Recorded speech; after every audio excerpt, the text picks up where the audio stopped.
nyala biso ndenge bayaki ko kidnapper Bokechi Wayambo ne azali sikoyo kuna na maboko na bango. Mais premier jugement esamaki na Porte Clichy elekaki très bien en notre faveur. Bokechi devait être libéré, et jusqu'à l'heure actuelle cette position reste telle qu'elle est. Mais suivant la procédure, avocat il y a côté adverse à côté de recours et ça qui procédure les autres continuer. C'est une procédure qui va de 28 jours à 90 jours, donc de 28 jours à 90 jours au moni. Donc c'était une procédure administrative, mais juge oyo tozwaki lobby yépé ayébike décision Bokechi azali libérable à tout moment. À tout moment. La preuve, à tout niveau Bokechi Wayambo, dernier mot naé, dans la journée à lobby, à l'oba, les camions n'aligné Bokechi Wayambo, non. Moi je voudrais retourner là où j'habite, donc en Belgique. Natiki moi si, donc, enfin, Natiki bana bazakuna, et puis j'ai une famille, nazali réfugié politique, nazana ba papi na ngai tout, bon mon akiyambo, mais pour noter quelque chose, batouana na ba jeu basalaki ndenge ba tchakiye ba tchaki na centre wana ba bomba ba papier na ye, ba bomba ba kanda na ye. Heureusement que le premier jugement, quand vous avez découvert place Bokechi Wayambo, to landeli ba makambo na ba maître avocat ba landeli to senga ba papier wana ke bima balbio ezaki na dossier te juge alo ba landeli yango nde ba kotinda ba copie que voilà préfecture avoué que ba document na ye ezalaki kuna. Mais pourquoi ba checker yango mani na kata dossier ya juge te na bino na biso to yebite, mais na ndenga ba sens to comprendre que ba linyaki batindika mwana mai comme quoi ça sans papier ba donc ça y est batinda ye na République démocratisée du Congo. Donc j'ai on attend que timbeli yango yango to landeli masolo. Donc masolo et Martin Zete lelo et comme si batwana batamboka wana ya France ba comme na soni bakanisaki azalaki c'est un petit monsieur, mais makambo yo to telemeli yango na ndenga mukete bandi kolanga boye ba Bokechi Wayambo les chouchous de la diaspora d'ici quelques jours ba côté cahier obligé. Cette humiliation fait que il faut garder un certain moment, mais il y a un mikolomingi te bakobimisa yesu bakobimisa na ndemo ke bango bazobanga réaction ya peuple na biso awa, réaction ya peuple na biso awa ndenge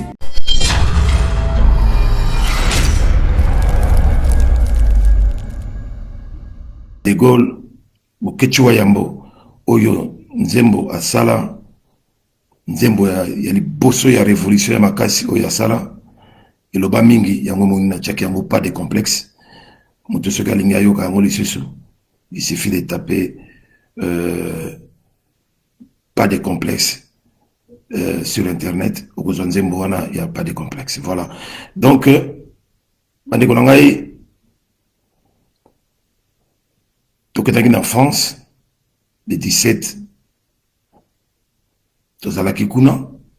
nous avons manifesté. Le 18 également, il y a encore eu une autre manifestation. Raison de Kendaki Kuna ezali pour na télémé là, sommet Franc-Afrique, deuxième deal, il y a Macron, na dirigeants africains, les dirigeants dictateurs africains, Oyo, bazali ko kaba ba richesse na biso nyonso ya mboka Afrique bazako kabango na mindele bazako kabango na batuana à chaque fois soki balingi bakin na élection na bango basala ba mandat na bango bakina toujours ko puiser bambongo ba côté wana, mais bazako rejeter peuple africain bazo boire que ça ba peuple na biso africain, et en particulier peuple congolais, peuple zaïrois azali ko subir ba atrocité moko ya ko sakanate. Merci beaucoup, monsieur Mosengo Kenchiri, Bey Makfe, merci beaucoup. tozali wana biso nyonso mpona soutenir Bokechi Wayambo na étape oyo azali ko passer na minute oyo, mais je vous rassure qu'il est en bonne santé. Il est en bonne santé et il est en pleine forme. Toza Kobunda, Blaise Landana, bonjour. Na mon appel na yo, mais j'ai tellement des appels que nazo sa appenda l'air moko débordé pour que j'appelle ya batutu. Merci d'être là. Merci de ton soutien vis-à-vis du général de Gaulle, Bokechi Wayambo. Et j'allais essayer trop. Donc, dans un premier temps, nous avons une raison. Oui, pour ce qui est qui est enfin, pour manifester dans la France contre la venue de dictateur wana. Oui, bazakuya pour leurs intérêts propres. Au lieu que pour l'intérêt du peuple, pour l'intérêt de l'Afrique, depuis que nous avons obtenu toutes nos indépendances vers les années 60, Afrique, et surtout l'Afrique centrale, il n'y a jamais eu de changement.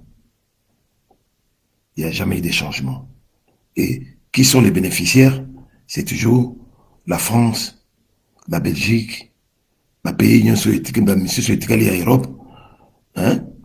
Et puis dans les pays anglo-saxons, les États-Unis, l'Angleterre, Bazaliwana, Pona, Kozwa, Bomengo Nabiso, donc Biso, Mboka Nabiso Congo, et comme un coffre-fort du monde entier. Mboka Nabiso est comme fournisseur numéro 1. Il y a des matières premières, des métaux précieux, des minéraux, tout y a Mokili, Oezali, dans ma belle Nabiso, Siliki Kokulou Blanchou, bonjour et merci d'être là. Donc, Bango, Bayaka ko puiser en complicité avec les dirigeants dictateurs, ou la biso ne va pouvoir, pendant que nous-mêmes, le peuple, les Africains, on en profite. À rien du tout. Tout ça, on continue à souffrir. Donc, il faut maintenant tout l'accès qui nous sommes, parce que les Africains d'hier ne sont pas assez d'aujourd'hui. Il faut tout téléma, il y a un téléma partout. Le panafricanisme est alerté, tout le monde est debout, donc il faut tout téléma. Alors ici, moi je suis venu parler d'Isaïr, je suis venu parler de notre pays, le Congo, pour tout ce qui se passe depuis l'arrestation de mon frère et ami du combat, que nous sommes entrés de lutter en opposition directe contre le régime actuel, le régime de Kinshasa et le régime de Kigali, na yepona kolobela mamuke pour depuis nazongi na Paris, depuis nazongi na mbala oeleki, et puis na ndenge na buti kozonga lobby, donc na bibon quand même na pesa bino muke moi une petite historique et compte rendu na ndenge na buti kuna na ye, et que voilà na tiki wa ya mona ndenge bien tout ça ko solola na ye chaque jour. Vraiment, il vous remercie beaucoup, énormément, de vos soutiens, sans distinction. À mon avis, vraiment qu'il est aimé par tout le monde. Il est aimé par tout le monde. Donc, toute la diaspora, et même tout le monde, une bonne partie de la population, Bazali Simanaye, Namboka Nabiso, la République démocratisée du Congo, et même, il y a même les peuples africains, notamment les Angolais, les Congolais du Brazzaville, ou tous ensemble, même la Babitumba, tous allés qui à Paris, avant Kokanga Manabiso, donc on était arrêtés avec tous ces gens-là, aux Amona. Donc, c'est vraiment international. Donc, Bokechi n'est pas un petit monsieur. Beaucoup si les Sayango, et merci surtout à Petit Chomongo, à Christian Bola, à Ipo Aïza, hein, et aussi au maître Michel Tamba oyo azalaki na biso elongo yene mutazalaki na dossier ya Bokechi Wayambo pour Bokechi Wayambo ici ka babombaki yeto yebaki te, hein, il aurait fallu vraiment chercher pendant au moins au minimum 48 heures pour na koluka koyeba ici ka azalaki na bokangami na ye ndenge bayaki ko kidnapper ye. C'était vraiment un kidnapping oyo l'autorité française basalaki pona ko satisfaire ba intérêt ya bato oyo oyo to boya pena na diaspora bato lokola Paul Kagame na marionnette na ye ya Félix Tshilolo oyo bayaki awa bango mibale wana ce sont les plus mal aimés dans la diaspora. Donc, si la France a agi comme elle a agi, c'est surtout pour la mibale, pour leur protection, pour la sécurité, parce qu'ils se sentaient dans l'insécurité totale. Donc, il a fallu maîtriser quelques-uns parmi nous. Mais ils ont enlevé Bokechi Wayambo.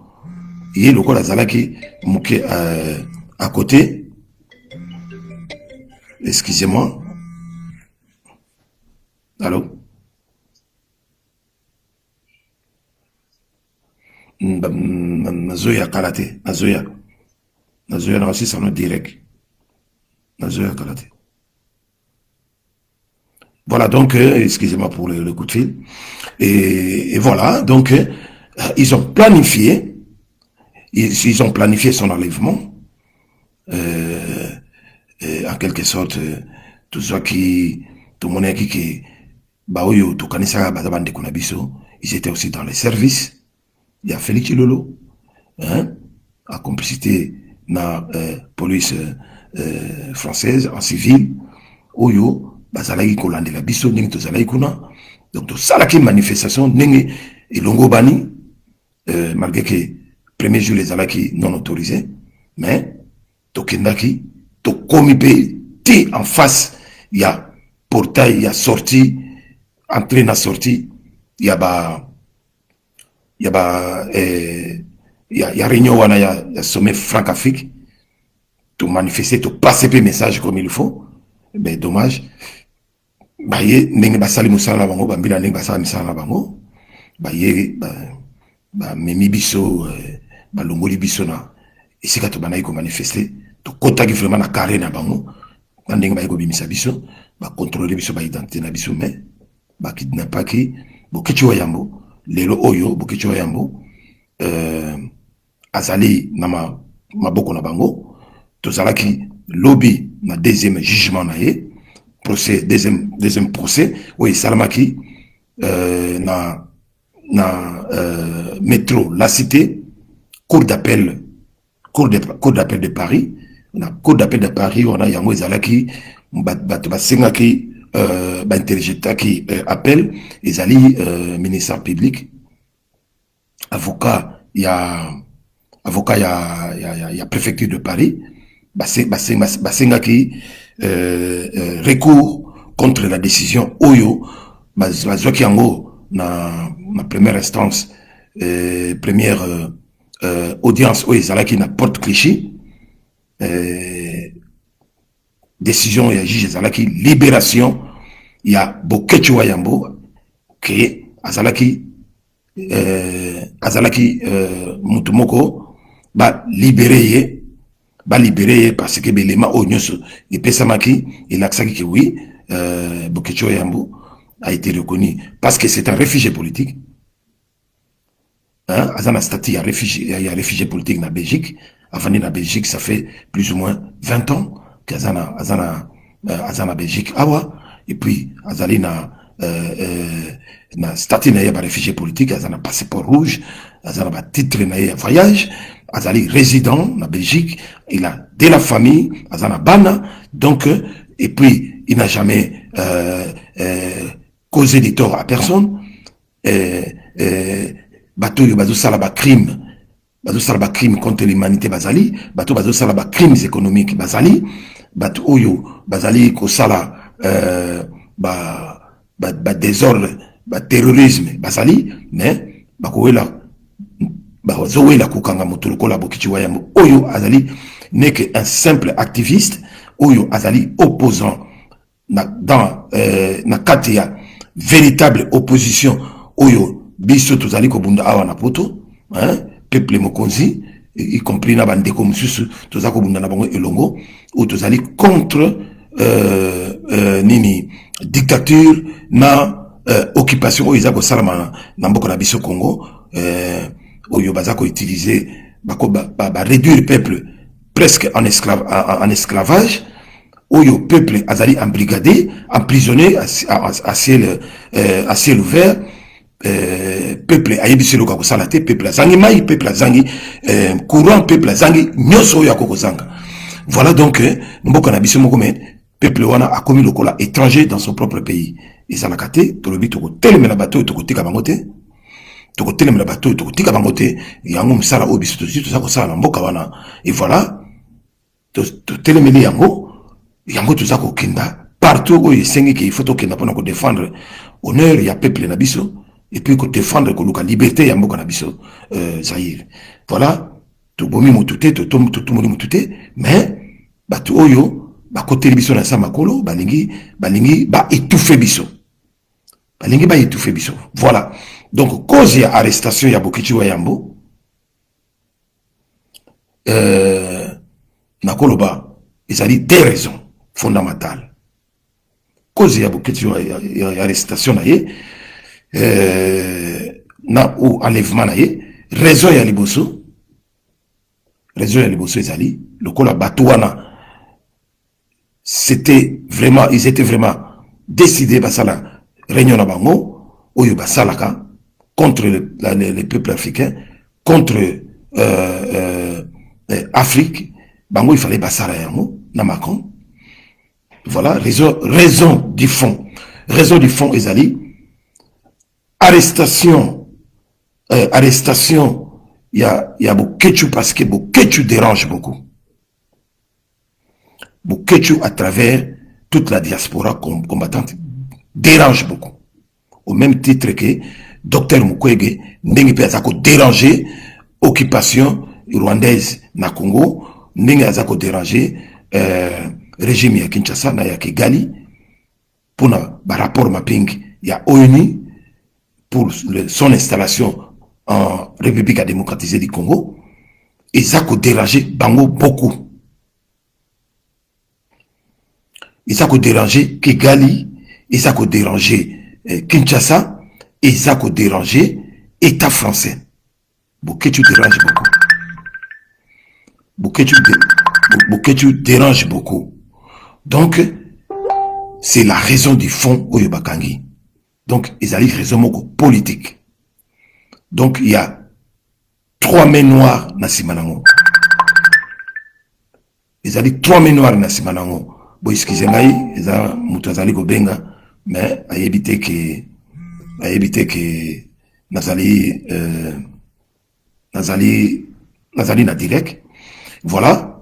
Bon, deuxième raison, autre raison moko apparente, ils allaient arrestation administrative. Parce que Bokichi Wayambo boye bayango, lelo oyo azali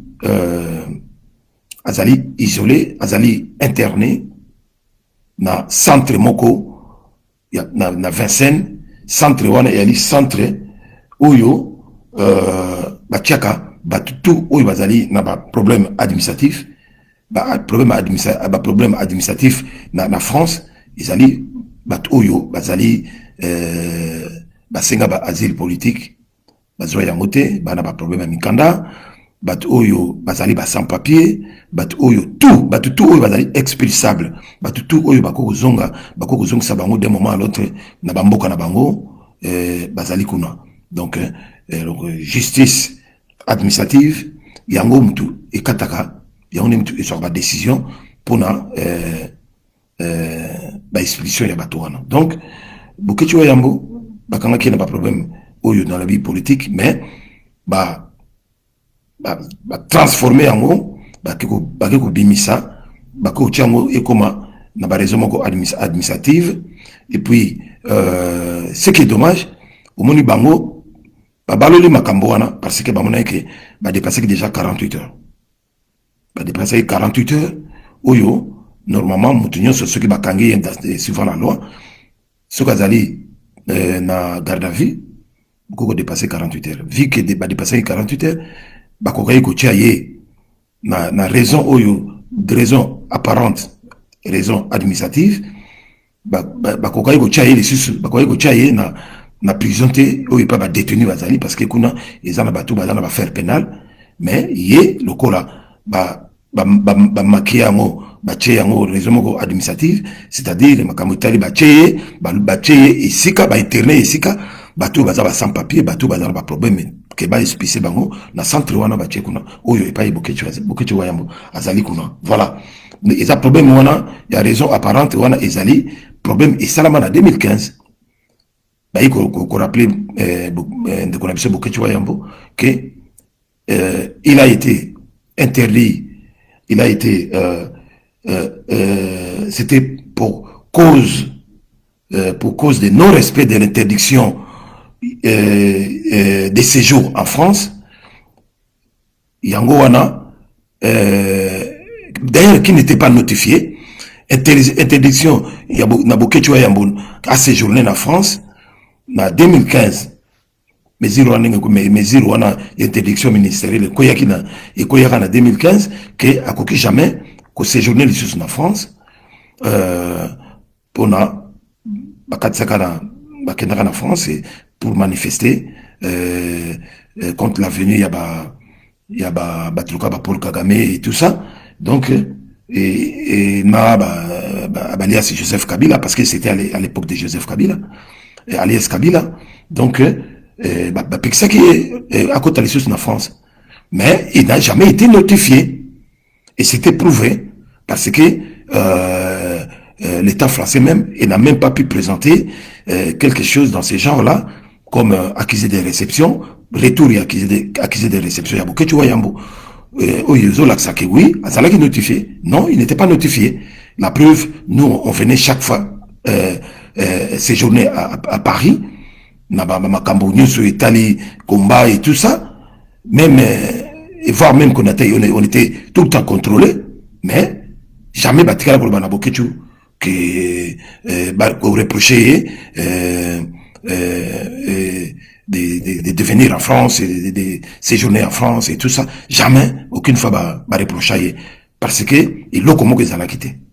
Mais, Botala Kaka, Makamouya, 40 Alibaba et les 40 voleurs, Ndenge, et ça Makambo, Bouimo, Makambo, Bambongo, Yaba, Ndenge Bazako, corrompre, Batouana, ya régime, ya Kigali, ya Kinshasa, Ndenge Bazako corrompre partout, donc, ils se salaké, les Oyo, et comme ma caméra donna,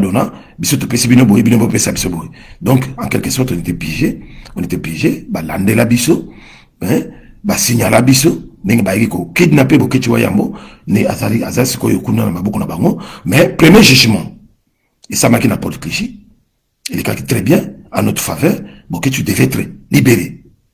Et jusqu'à l'heure actuelle, cette position reste telle qu'elle est. Mais, suivant la procédure, avocat, il y a côté adverse, à côté de recours, et ça qui procédure les autres continuer, c'est une procédure qui va de 28 jours à 90 jours. Donc, de 28 jours à 90 jours.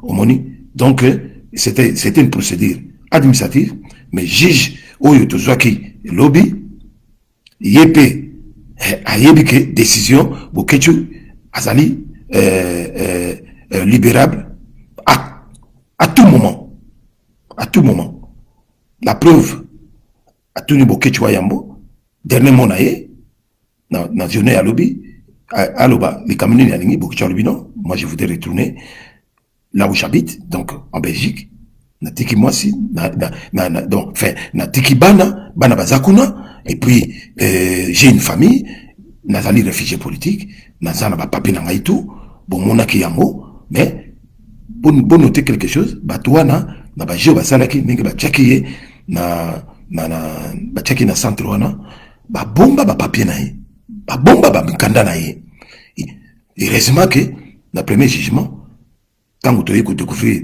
place Bokecho Yalaki to landeli ba makambo na ba maître avocat ba landeli to senga ba papier wana ke bima balbio izana ezaki na dossier te juge alo ba landeli yango nde ba ko tinda ba copie que voilà préfecture avoué que ba document na ye ezalaki kuna mais pourquoi ba checker yango nani na kata dossier ya juge te na bino na biso to yebite mais na ndenga ba sens to comprendre que ba lingaki batindi ka mwana mai comme quoi ça sans papier bazong ça y est batinda ye na République démocratisée du Congo. Donc j'ai on attend de timbeli yango to landeli masolo. Donc masolo et Martin Zete lelo et comme si batwana batamboka wana ya France ba comme na Sony bakanisaki azalaki c'est un petit monsieur mais makambo yo to telemeli yango na ndenga mukete bande kolanga boye bakebo kechiwa yambo les chouchous de la diaspora d'ici quelques jours, côté cahier obligé. Cette humiliation fait que il faut garder un certain moment, mais il y a un micolomingi qui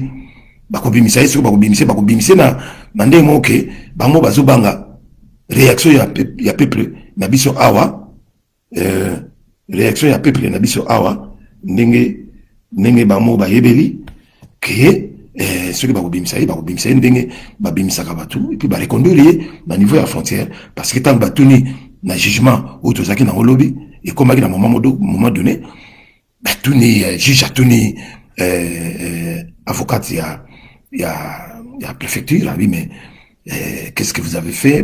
Bon, est-ce que vous êtes déjà rentré en contact avec la Belgique? Selon la procédure, s'il faut qu'on extrader Bokechi Wayambo, vous pouvez date, na jour, il y a Makambo Nenge ko Salama, Mama Wana a commis ko Tatabana, voilà, non, oui, peut-être, si Batinda Ngo, Bonabo Azobanga ko Bimisango. Abangi ko bimisa oyo bango basalaki oyo bango bazalaki nango wana peut-être ezalaki ya ndenge ke tension na bango mauvaise tension na bango pour batindika ye donc akoyi ko bimisa ngote mais juge a insisté donc tola ko obligé biso bamsusu ba ko kata audience to bimaki mais tozonga ki société ba boye tozonga mais toujours est-il que ils sont coincés bazali obligés bazonga ça de konabiso Namboka na biso, esika tozali en Belgique. Alors, il y a ko senga na bino, biso toza ko senga na bino, to maintenir pression faisala. D'ailleurs, biso en Belgique, on est en train de préparer quelque chose, peut-être le lobby, tokozala devant le ministère des Affaires étrangères pour na koluka moyen ya kokotsa memo pe ko telemela les Cambona les susu de façon que la Belgique et la France trouvent une solution le plus vite que possible, mais boye bake mutulukwa Bokechi Wayambo jamais bakoki kotindika ye na mboka oyo boza kokanisa bolanda ba masolo ya ba taliban na bato ya CNCT bato ba IDPS oyo baza kokomaka de gauche à droite baza kokomaka ba n'importe quoi bazo pesaka ba discours ya lokuta ndenge ba mesana parce que ce sont des mythomanes et yebana culture na bango za ndenge wana ba menteur ya kosakana te bango bato baza ko soutenir mutu na bango ndeko na bango Félix Chilolo bako chanja kama loba te bango baza bata lokuta bako lobaka ba n'importe quoi donc bona na bango te des formations vraies ezali ba oyo biso toza koloba donc Bokechi Wayambo bakangiye oui bazo respecter procédure na bango ni za ko salama omoni mais ba faille ezana kati alors ba faille wana biso de découvrir là bazali humilié donc bazali obligé ya kotika Bokechi Wayambo d'une manière ou d'une autre mais bakotika kaye ikozala lelo ikozala lobby ikozala après demain donc ya mona toza kosenga na bino bozala toujours wana bo continuer ko soutenir ye mabele wana oya biso Yamboka Congo, et qu'on a toujours libéré. Nous sommes des libérateurs, nous sommes de véritables opposants.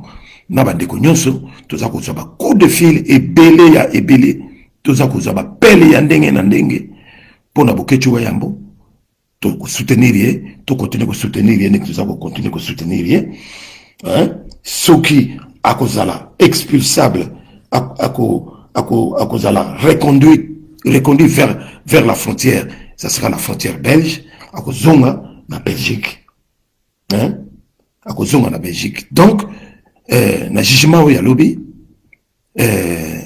biso tokoki kosala contestation te, na décision moko quelconque, et surtout, pas kozala contester décision oyo et salami qui na porte de Paris, parce que ils ont intérêt na biso po bokechu batika bokechu abima, parce que na jugement ya lobby, mais et comment il y a qui kamoko pe sur que yo tout ça la contestation pour makambo ils na niveau ya il faut que na tout ça les contestation ils ont risqué que bokechu atika la wana encore plus longtemps, et puis juge administratif sur la zone solo wana et que ça là que ba luka ba procéder des armes là, hein, et puis ba risque pe ya que makamongé que n'était na niveau ya Congo, non biso ko sala to contester décision o wana ezali na faveur na biso. Bokechu Wayambo doit être expulsable, il faut qu'on dima yango pour azonga na Belgique aya ko retrouver aya ko recouvrer ba droit na ye, hein, et ya vana ninga vana na bamboka oyo, et puis na en matière ya asile politique ezali quand même batu ba réfugié politique ba oyo ba zali na statut ya réfugié politique baza ba bénéficier ya convention de Genève, donc bakoki jamais ko expliquer bango na ba pays na bango d'origine. Ceux qui par exemple Belgique et boyi et ko sala mapete, ceux qui Belgique boyi Bokechu Wayambo avant d'avoir Belgique et Kozali dans l'obligation de trouver un deuxième pays d'accueil pour Bokechu Wayambo, et non que akemena azonga na République démocratique du Congo, jamais de la vie. Donc, et puis Belgique jamais à Koboyaka Bokechu Wayambo, parce que Bokechu Wayambo c'est pas un criminel, ce n'est pas un terroriste ou quoi que ce soit. Donc Bokechu Wayambo à Kozonga awa, d'ailleurs le ministère belge des Affaires intérieures, et ça la tindaki bamikanda banini que là-bas France est bien haut, et puis awa la Belgique parce que là Bokechu Wayambo en bonne et due forme. Donc masolo na ngaka na yebisa bino yango wana, hein, tozala na bomoko, pression sur pression, et puis tout l'andela makambo ya mboka na biso batu wana balingi tellement distraction balingi ko dévier batu na makambo ya sérieux otoza ko luka pona mboka wana ezala libéré elongo na maboko ya banguna tala ndenge baza ko ya kosambusa biso awa. Bon na mutu lokola Paul Kagame, hein, Hitler d'Afrique azoya ko loba n'importe quoi na sommet awa, et que c'est tout à fait normal à l'obango na mutu lokola Félix Tshilolo qui est un faiblard à Koloba et loko moko ya malongate, et n'a même pas pu répondre ici azoka na ko répondre na télévision wango ya mike ya République démocratique lokola ba Top Congo FM que ne répondre kuna muninga alobi na yo aba soki yo za vraiment véritable président oza mobali lokola ye, c'est on y ko répondre ye awa nengezali c'est mon homologue, machin, ceci, si je vais répliquer, c'est pas ici, ça sera, hein, en tête à tête, bonaboye. Balobi libino, awangani ba massacre. Awangani ba massacre. Asali négationnisme na awa, hein, na 24, na France 24.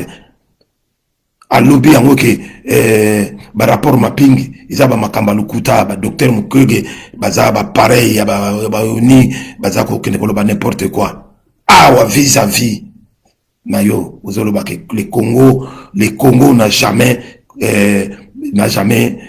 accusé le Rwanda d'être l'auteur, il y a massacre.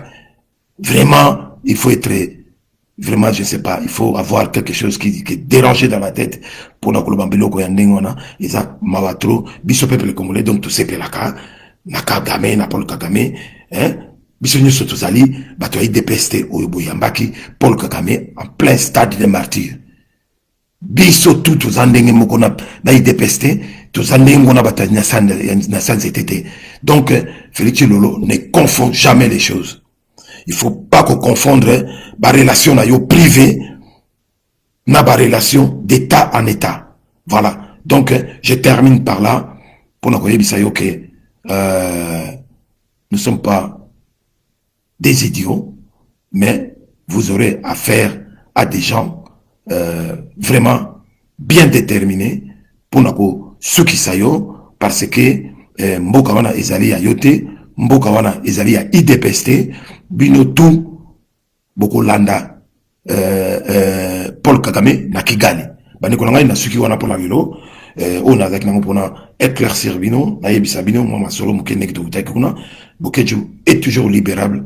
Donc bakotika ye d'un moment à l'autre, croisons les bras, croisons les doigts pardon, na suki wana ingeta lo sakona tolobe la vie papigen Bilili yango wana losako na Steve Manungwene en direct de Bokoto TV bosala masolo na bino et puis bino batu oyo bolandingai awa merci na bino ndenge bolandingai partagez la vidéo comme ça moto azala saisi na information ya malamu.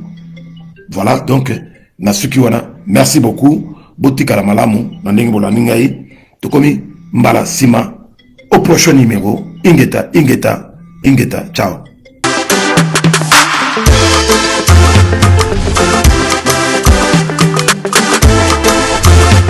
Alors, donne-nous tout ce qu'il y a de meilleur. Nazali Susu Namikabi. Chose simple qui Telengano Yesu.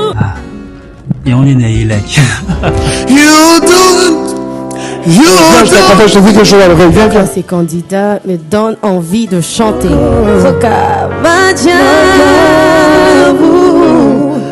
Sa bonté nous établit avec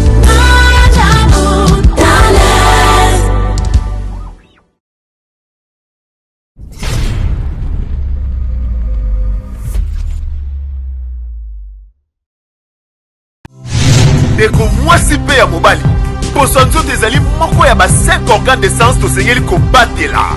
Sur le trône du cosmétique, il n'y a qu'un seul monarque, la fondation GLB. Mes amis, je vous prie de bien vouloir utiliser le lait de beauté Déborah, le lait de beauté aux extraits de plantes naturelles, le lait de beauté qui élimine les taches noires, de vergetures, de tampons, le lait de beauté Déborah à utiliser matin et soir. Lait de beauté Déborah, il y a un des kilos. Le lait de beauté Déborah, assimilable aux pommes brunes et aux pommes marronnes. Lait de beauté Déborah, azo bengana tache noire, cicatrice, tampon, cancer de peau. Très sûr, rapide et surtout sans hydroquinone. À appliquer matin et soir pour un résultat sans pareil. Ah, Fondation GLB, na pesa yonini. Fondation GLB, zonga kizamba, kota kilibinja, basoko, mandaka, mata, basangusu, tine yali, poani, kuluka njete, esa la bino nini, Déborah. Mafuta Déborah, esa mina plante naturelle. Mafuta Déborah, ekati bango baoba. Mafuta Déborah, ekati, kata, bao. Mafuta Déborah, suka mafuta. Yaka Kosomba, lait de beauté Déborah, na rond-point Super Lemba, établissement Trinita, juste en diagonale, il y a station Total. Vous pouvez nous contacter sur plus 243 97 70 36 457. Ah, Fondation GLB, ngai na bino simbali sakanya. Mafuta Déborah, kilelo. Esposo mona, esposo yoka. Bomade ya watu zaya mani kole na longa.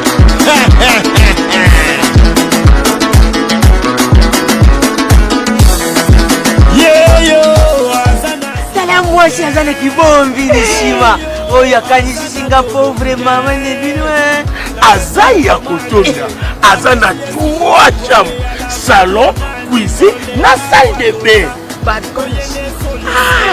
ndeko mwasi mpe ya mobali na Europe, Afrique, Amérique, Asie ti na Océanie lamuka na pongi tika masolo ya balabala mama Nicole Malonda apesi makambo pomade awa toza portion magique faite à base de plantes naturelles et pomade awa toza epesi solution mpona masolo ya kovandisa tai ya bamama volant hydraulique oyo epesaka deuxième regard pomade awa toza ezotondisa tolo ya bamama avec souplicité veut dire oza sambanda pomade awa toza ezopesa vitesse na grossissement ya partie intime ya bapapa neti na film une seule référence somba portion magique na yo pe naturel na www.awatoza.store keba na basite ya pirate bazolanda bazoluka bayiba meluvunu na bawu pomade awatoza esangisi mundele na moindo. Merci ma darling. Merci ma darling. Awatoza.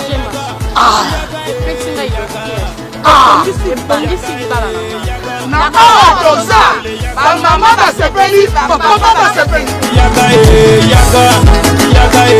Yaga Manicole yaga Manicole